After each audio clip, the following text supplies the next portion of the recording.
അങ്ങനെ നീണ്ട ഒരു മാസത്തെ കാത്തിരിപ്പിന് ശേഷം ആപ്പിൾ 17.5 എന്ന് പറയുന്ന ആപ്പിളിൻ്റെ latest update release ചെയ്തേക്കുവാണ്.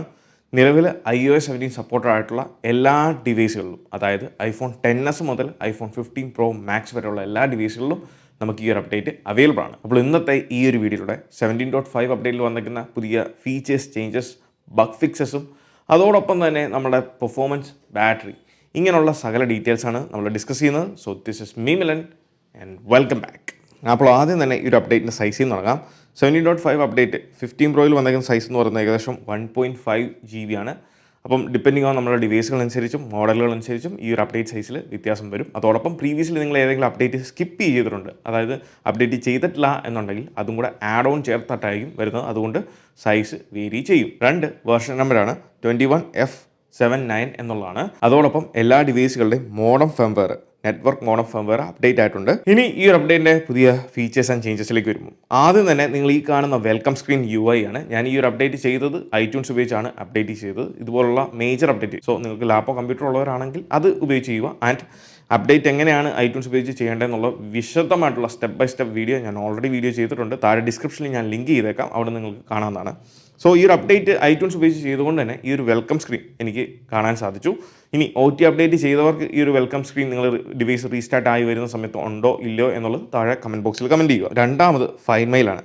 Find mail നമ്മുടെ ഡിവൈസുകൾ ഇവിടെ നിന്ന് ഡിലീറ്റ് ചെയ്യാൻ നോക്കിയാൽ, ഏത് ഡിവൈസ് ആയിക്കോട്ടെ, നിങ്ങൾ ഡിലീറ്റ് ചെയ്യാൻ നോക്കുമ്പോൾ cannot remove iPhone prepare this device for repair എന്ന് പറയുന്ന ഒരു പ്രോംപ്റ്റ് വരും. അതായത് ഇനി മുതൽ നമ്മുടെ ഡിവൈസുകളിൽ നിന്നുള്ള ആപ്പിൾ ID നമുക്ക്, അതായത് യൂസറിനല്ലാതെ വേറെ ആർക്കും, ഇപ്പോൾ ഈവൻ ഇഫ് ഡിവൈസ് റിപ്പയർ ചെയ്യാൻ കൊടുക്കുന്ന സമയത്ത് പോലും റിമൂവ് ചെയ്യാൻ സാധിക്കത്തില്ല. ഇത് ആപ്പിളിൻ്റെ ഭാഗത്തു നിന്നുള്ള ഒരു മിസ്റ്റേക്ക് അല്ല എന്നുണ്ടെങ്കിൽ തീർച്ചയായിട്ടും ഇതൊരു വിൻ വിൻ സിറ്റുവേഷൻ ആണ്. കാരണം നമ്മുടെ ഡിവൈസുകൾ റിപ്പയർ ചെയ്യുന്ന സമയത്ത് നമുക്കറിയാം ആപ്പിളിൻ്റെ ഓതറൈസ് സർവീസ് സെൻറ്റേഴ്സിലെല്ലാം നമ്മളുടെ ഡേറ്റ മുഴുവനും ഇറേസ് ചെയ്യണം, അതോടൊപ്പം തന്നെ അക്കൗണ്ട് ലോഗൗട്ട് ചെയ്യണം. പക്ഷേ ഈ ഒരു കാര്യത്തിലേക്ക് വരുമ്പോൾ നമുക്കിവിടെ റിപ്പയർ ചെയ്യാനുള്ള ഒരു മോഡിലേക്ക് പോകാനുള്ള ഒരു ഓപ്ഷനാണ് കാണിക്കുന്നത്. ഇപ്പോൾ നമ്മളിവിടെ കണ്ടിന്യൂ ടാപ്പ് ചെയ്ത് കഴിഞ്ഞാൽ നമുക്ക് ഡിവൈസ് റിപ്പയർ ചെയ്യാനുള്ള ഒരു മോഡിലേക്ക് വിത്തൗട്ട് റിമൂവിങ് ആപ്പിൾ അക്കൗണ്ട് അല്ലെങ്കിൽ ആപ്പിൾ ID ഡിവൈസിന് റിമൂവ് ചെയ്യാതെ തന്നെ നമുക്ക് ആ ഒരു മോഡിലേക്ക് പോകാൻ സാധിക്കും. പിന്നീട് ആപ്പിളിൻ്റെ പോഡ്കാസ്റ്റ് ആപ്പ് വിജിറ്റ് ആപ്പിൾ ഒന്ന് റീവാമ്പ് ചെയ്തിട്ടുണ്ട്. ഇവിടെ നിന്ന് തന്നെ നിങ്ങൾക്ക് ആ ഡിഫറൻസ് മനസ്സിലാവും. അതായത് ഇതുവരെ നമ്മൾ ഒരു പോഡ്കാസ്റ്റ് പ്ലേ ചെയ്യുന്ന സമയത്ത് വിജിറ്റ് നോക്കിയാൽ മനസ്സിലാവും യൂഷ്വൽ ആ ഒരു പോഡ്കാസ്റ്റ് ആപ്പിൻ്റെ കളറും പ്ലസ് നമുക്ക് ആ ഒരു കവർ ആർട്ടും കാണാൻ സാധിക്കും. എന്നാൽ പുതിയ അപ്ഡേറ്റിലേക്ക് വന്നപ്പോൾ നമ്മൾ ഏത് പോഡ്കാസ്റ്റ് ആണോ നിങ്ങൾ പ്ലേ ചെയ്യുന്നത്, ആ ഒരു പോഡ്കാസ്റ്റ് പ്ലേ ചെയ്യുന്ന സമയത്ത് തന്നെ നിങ്ങൾക്ക് ആ വിജിറ്റിലേക്ക് നോക്കുമ്പോൾ ഏതാണോ ആ ഒരു പോഡ്കാസ്റ്റിൻ്റെ ഡോമിനേറ്റിംഗ് ആയിട്ടുള്ള കളറ്, അതായിരിക്കും നമുക്ക് കംപ്ലീറ്റ്ലി വിജിറ്റിൽ കാണാൻ സാധിക്കുന്നത്. പിന്നീട് ഈ ഒരു അപ്ഡേറ്റിൽ ആപ്പിളും ഗൂഗിളും കൂടെ ചേർന്ന് ഒരു ക്രോസ് പ്ലാറ്റ്ഫോം ചൈൽഡ് ട്രാക്കിംഗ് അല്ലെങ്കിൽ നമ്മുടെ ബ്ലൂടൂത്ത് ട്രാക്കിംഗ് ഡിവൈസിനെ ട്രാക്ക് ചെയ്യാൻ പറ്റുന്ന ഒരു ഫംഗ്ഷനാലിറ്റി ആപ്പിൾ ഇപ്പം കൊണ്ടുവന്നിട്ടുണ്ട്. അതായത് നമുക്കറിയാം ആപ്പിളിൻ്റെ എയർടാഗ്, അതുമാത്രമല്ലാതെ ഗൂഗിളും സാംസങ്ങും അങ്ങനെ പല തേർഡ് പാർട്ടി ബ്രാൻഡുകളും ഇറക്കിയിട്ടുള്ള ട്രാക്കിംഗ് ഡിവൈസുകൾ ഇനി മുതൽ ഐഫോണിലും ആൻഡ്രോയിഡിലും ഒരേപോലെ തന്നെ നമുക്ക് ട്രാക്ക് ചെയ്യാൻ സാധിക്കുന്നതാണ്. അതിനുവേണ്ടി സ്പെസിഫിക് ആയിട്ടുള്ള ആപ്ലിക്കേഷൻ ഒന്നും വേണ്ട. ആരെങ്കിലും ഏത് ബ്രാൻഡിൻ്റെ ട്രാക്കിംഗ് ഡിവൈസ് ഉപയോഗിച്ച് നമ്മളെ ട്രാക്ക് ചെയ്യാൻ ശ്രമിച്ചാലും അതിൻ്റെ നോട്ടിഫിക്കേഷൻ നമ്മളുടെ ഈ പറഞ്ഞ ഡിവൈസുകളെല്ലാം ലഭിക്കുന്നതായിരിക്കും. ഈ ഒരു അപ്ഡേറ്റോടെ യൂറോപ്യൻ യൂണിയനിലുള്ള യൂസേഴ്സിന് ഇതുപോലുള്ള വെബ്സൈറ്റുകളിൽ നിന്നും അവർക്ക് third party applications directly install ചെയ്യാൻ സാധിക്കും എന്നുള്ളതാണ്. അപ്പോൾ ഇങ്ങനെ വെബ്സൈറ്റുകളിൽ നിന്നും തേർഡ് പാർട്ടി ആപ്ലിക്കേഷൻസ് ഇൻസ്റ്റാൾ ചെയ്യാൻ വരുമ്പോൾ നമുക്ക് ലഭിക്കുന്ന മറ്റൊരു അഡ്വാൻറ്റേജ്, നമുക്ക് കോൾ റെക്കോർഡിംഗ് എന്ന് പറയുന്ന ഫംഗ്ഷനാലിറ്റി. നമുക്കറിയാം ആപ്പ് സ്റ്റോറിൽ ധാരാളം കോൾ റെക്കോർഡേഴ്സ് ഉണ്ട്, പക്ഷേ അതുകൊണ്ട് വലിയ പ്രയോജനമൊന്നുമില്ല. എന്നാൽ പല ഡെഡിക്കേറ്റഡ് ആയിട്ടുള്ള കോൾ റെക്കോർഡിംഗ് ആപ്ലിക്കേഷൻസും നമുക്ക് ജെയിൽ ബ്രേക്ക് ചെയ്ത് ഇൻസ്റ്റാൾ ചെയ്യാൻ സാധിക്കും. നമ്മൾ അതിനെപ്പറ്റി പണ്ടൊരു വീഡിയോ ചെയ്തിട്ടുണ്ട്. സോ അങ്ങനെയുള്ള ആപ്ലിക്കേഷൻസ് അവരുടെ ഡെവലപ്പേഴ്സ് ഇതുപോലുള്ള തേർഡ് പാർട്ടി ആപ്പ് സ്റ്റോറുകളിലൊക്കെ കൊടുക്കുകയാണെന്നുണ്ടെങ്കിൽ തീർച്ചയായിട്ടും ഭാവിയിൽ നമ്മൾ ഐഫോൺ യൂസേഴ്സിന് ഇതുപോലുള്ള കോൾ റെക്കോർഡിംഗ് ആപ്ലിക്കേഷൻസ്, കിടിലൻ ആപ്ലിക്കേഷൻസ് ഇൻസ്റ്റാൾ ചെയ്യാനും യൂസ് ചെയ്യാനും ഒക്കെ സാധിക്കുന്നതാണ്. പിന്നീട് ബുക്സ് ആപ്പിലാണ് മൈനർ ആയിട്ടുള്ള ഒരു ചേഞ്ച് വന്നേക്കുന്നത്. അതായത് ഓൾറെഡി 17.4.1 ആണ് നമ്മൾ 13 പ്രോയിൽ റൺ ചെയ്യുന്നത്. അതിൽ കാണാം ആ റീഡ് നൗണ്ട് താഴെയായിട്ട് ടുഡേയ്സ് റീഡ് എന്ന് പറഞ്ഞ റീഡിംഗ് എന്ന് പറഞ്ഞ ഓപ്ഷൻ കൊടുത്തേക്കുന്നത്. അതിൽ നമുക്ക് റീഡിംഗ് ഗോൾസ് കാണാൻ സാധിക്കും. എന്നാൽ അതിന് തന്നെ ആ ഒരു UIക്ക് ആപ്പിൾ 17.5 വന്നോറും ചെറിയൊരു മാറ്റം കൊണ്ടുവന്നിട്ടുണ്ട്. ഇവിടെ കാണാം 0 എന്ന് എഴുതിയിട്ട് അതിന് താഴെ 5 എന്ന് കൊടുത്തേക്കുന്നത്. അതും ഈ സെയിം സാധനം തന്നെയാണ്, റീഡിംഗ് ഗോളാണ്. സോ ഈ റീഡിംഗ് ഗോളിലേക്ക് നമുക്ക് ഈ രീതിയിൽ പോകാൻ സാധിക്കുന്നതാണ്. രണ്ടാമത് നമ്മൾ ബുക്ക് വായിക്കുന്നതനുസരിച്ച് ബുക്സ് റീഡ് ദിസ് ഇയർ എന്ന് പറഞ്ഞൊരു ഒരു ഡെഡിക്കേറ്റഡ് ടാബ് അവിടെ കൊടുത്തിട്ടുണ്ട്.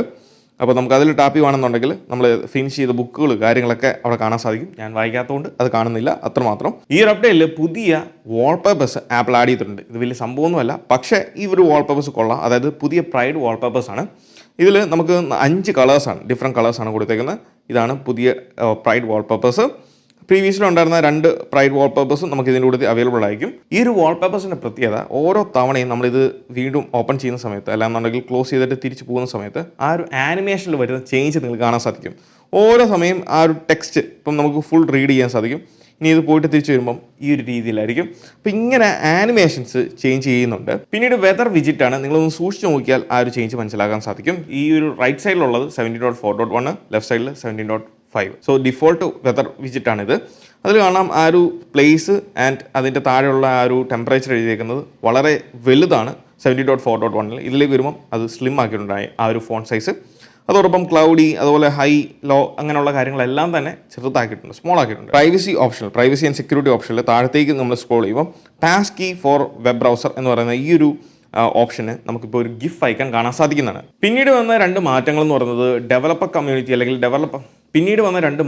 ഡെവലപ്പേഴ്സിനുള്ളതാണ്. ഒന്ന്, ഡെവലപ്പർ ഡോക്യുമെൻറ്റേഷൻ ഓപ്ഷനിൽ പോയപ്പം കണ്ടാണ് new core motion feature apple add ചെയ്തിട്ടുണ്ട്. പിന്നീടുള്ള ഇസിമാണ്. ഇസിം വളരെ ഈസി ആയിട്ട് നമുക്ക് ഏത് രാജ്യത്ത് ഏത് കൺട്രിയിൽ പോയാലും ഇൻസ്റ്റാൾ ചെയ്യാനുള്ള ഒരു ഫീച്ചർ, ഒരു back and feature apple add ചെയ്തിട്ടുണ്ട്. സോ ഇസിം യൂണിവേഴ്സൽ ലിങ്ക് ഇൻസ്റ്റലേഷൻ എന്ന് പറയുന്ന ഒരു പുതിയ ഫീച്ചറാണ് ആഡ് ചെയ്തേക്കുന്നത്. അപ്പോൾ ഇതൊക്കെയാണ് 17.5ൻ്റെ പുതിയ ഫീച്ചേഴ്സ്. ഇനി ഇതിൻ്റെ ബഗ് ഫിക്സസിലേക്ക് പോകും. അതിലെ ആദ്യത്തെ ഒരു ഫിക്സ് എന്ന് പറയുന്നത് ആപ്പിൾ മ്യൂസിക് യൂസേഴ്സിനാണ്. നിങ്ങൾ ആപ്പിൾ മ്യൂസിക് യൂസേഴ്സ് ആണെന്നുണ്ടെങ്കിൽ നിങ്ങൾ ഏതെങ്കിലും സോങ് സെല്ലുലാർ നെറ്റ്വർക്കിൽ, വൈഫൈ അല്ല സെല്ലുലാറിൽ നിങ്ങൾ ഡൗൺലോഡ് ചെയ്യാൻ നോക്കിയാൽ പ്രീവിയസ് അപ്ഡേറ്റിൽ 17.4.1 ഡൗൺലോഡ് ആകത്തില്ലായിരുന്നു. സോ അങ്ങനെ ഒരു ഇഷ്യൂ ഉണ്ടായിരുന്നു. ആ ഒരു ഇഷ്യൂ ആപ്പിൾ ഇപ്പം പാച്ച് ചെയ്തിട്ടുണ്ട്. രണ്ടാമത് മെയിൽ ആപ്ലിക്കേഷനാണ്.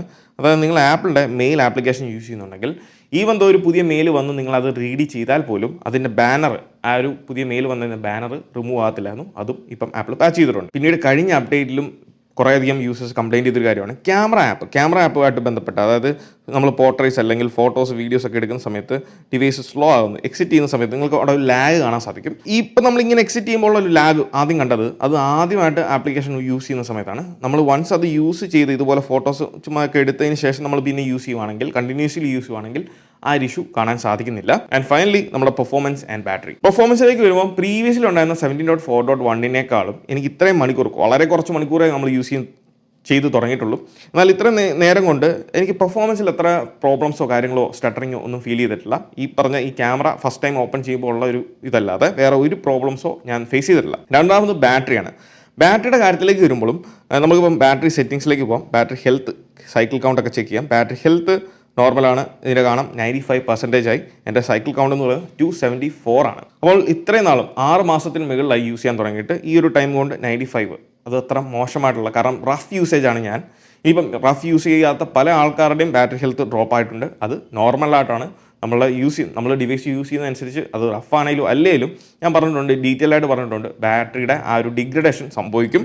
സോ ബാറ്ററി ഹെൽത്തിനെ അതിൻ്റെ വഴിക്ക് വിടുക. അതുപോലെ ബാറ്ററി ബാക്കപ്പിനെ പറ്റി പറയുവാണെങ്കിൽ ബാറ്ററി ബാക്കപ്പ് പ്രീവിയസിലുള്ള അപ്ഡേറ്റിനേക്കാളും എനിക്ക് തോന്നുന്നത് കുറച്ചും കൂടെ ബെറ്റർ ആയിട്ടുണ്ടെന്നൊരു ഫീല് ഇത്ര നേരമുള്ള യൂസേജ് കൊണ്ട് എനിക്ക് തോന്നുന്നുണ്ട്. പക്ഷേ ഇതിനെപ്പറ്റി ഒരു കൃത്യമായിട്ടുള്ള അഭിപ്രായം പറയണം എന്നുണ്ടെങ്കിൽ നമ്മുടെ ഫോളോ അപ്പ് വീഡിയോയിൽ എനിക്ക് പറയാൻ സാധിക്കുള്ളൂ. കാരണം വളരെ കുറച്ച് മണിക്കൂറുകളെ ഞാൻ യൂസ് ചെയ്യാൻ തുടങ്ങിയിട്ടുള്ളൂ. സോ അതിനെപ്പറ്റിയുള്ള ഇൻസൈറ്റ് നമ്മൾ ഫോളോ അപ്പ് വീഡിയോയിൽ ഡീറ്റെയിൽ ആയിട്ട് പറയുന്നതായിരിക്കും. സോ അതുവരെ വെയിറ്റ് ചെയ്യാൻ, അത് ഈ ഒരു അപ്ഡേറ്റ് ചെയ്യാതെ വെയിറ്റ് ചെയ്യേണ്ടവർക്ക് വെയിറ്റ് ചെയ്യാം, അല്ലാത്തവർക്ക് തീർച്ചയായിട്ടും അപ്ഡേറ്റ് ചെയ്യാം. കാരണം ഈ ഒരു അപ്ഡേറ്റ് നിങ്ങൾ ഫീച്ചേഴ്സിൻ്റെ എണ്ണം നോക്കിയിട്ടോ അല്ലെങ്കിൽ അതിൻ്റെ ഘനം നോക്കിയിട്ടോ അപ്ഡേറ്റ് ചെയ്യേണ്ട ആവശ്യമില്ല. ഇതിനകത്ത് മെയിൻ ആയിട്ടുള്ള സെക്യൂരിറ്റി പാച്ചസ് ആണ്. ഇമ്പോർട്ടൻ്റ് ആയിട്ടുള്ള സെക്യൂരിറ്റി പാച്ചസ് കൊണ്ടുവന്നിട്ടുണ്ട്. മോശമല്ലാത്ത മൈനർ ചെറിയ UI ആണെങ്കിലും എലമെൻസിലുള്ള ചേഞ്ചസ് ഉള്ള ഒരു അപ്ഡേറ്റ് ആണ് ഇതിൽ. അതോടൊപ്പം തന്നെ ബഗ് ഫിക്സുകളും കൊണ്ടുവന്നിട്ടുണ്ട്. സോ തീർച്ചയായിട്ടും ഞാൻ ഈ ഒരു അപ്ഡേറ്റ് ചെയ്യാനാണ് പറയുന്നത്. കാരണം ഈ പറഞ്ഞ കാര്യങ്ങളെക്കാൾ ഉപരി ഇതിൻ്റെ ബാറ്ററി ആൻഡ് പെർഫോമൻസ് അത് മോശമല്ല എന്ന് എനിക്ക് തോന്നുന്നുണ്ട് ഈ ഒരു ഇത്രയും മണിക്കൂറുള്ള യൂസേജിൽ തന്നെ. സോ പ്രീവിയസ് അപ്ഡേറ്റിൽ എന്തെങ്കിലും ബുദ്ധിമുട്ടുണ്ടെങ്കിൽ തീർച്ചയായിട്ടും നിങ്ങൾ ഈ ഒരു അപ്ഡേറ്റ് ചെയ്യുക. അല്ലാത്തവർക്കും ചെയ്യാമെന്നാണ്. ഇനിയിപ്പോൾ നിങ്ങൾക്ക് വെയിറ്റ് ചെയ്യണം എന്നുണ്ടെങ്കിൽ, ഇനി എന്തെങ്കിലും പ്രോബ്ലംസ് ഉണ്ടാകും എന്നുള്ള പേടിയുള്ളവർക്ക് വെയിറ്റ് ചെയ്യാം. നമ്മുടെ ഫോളോ അപ്പ് വീഡിയോ വരുന്നവരെ വെയിറ്റ് ചെയ്യാം. അപ്പോൾ ഈ ഒരു വീഡിയോ നിങ്ങൾക്ക് ഇഷ്ടമായെന്ന് വിചാരിക്കുന്നു. ഈ വീഡിയോ ഇഷ്ടമായാൽ തീർച്ചയായിട്ടും പോയി നമ്മുടെ ലൈക്ക് ബട്ടൺ സ്മാഷ് ചെയ്യുക. Once again this is me Milan. Catch you guys in the next video. Till then, peace.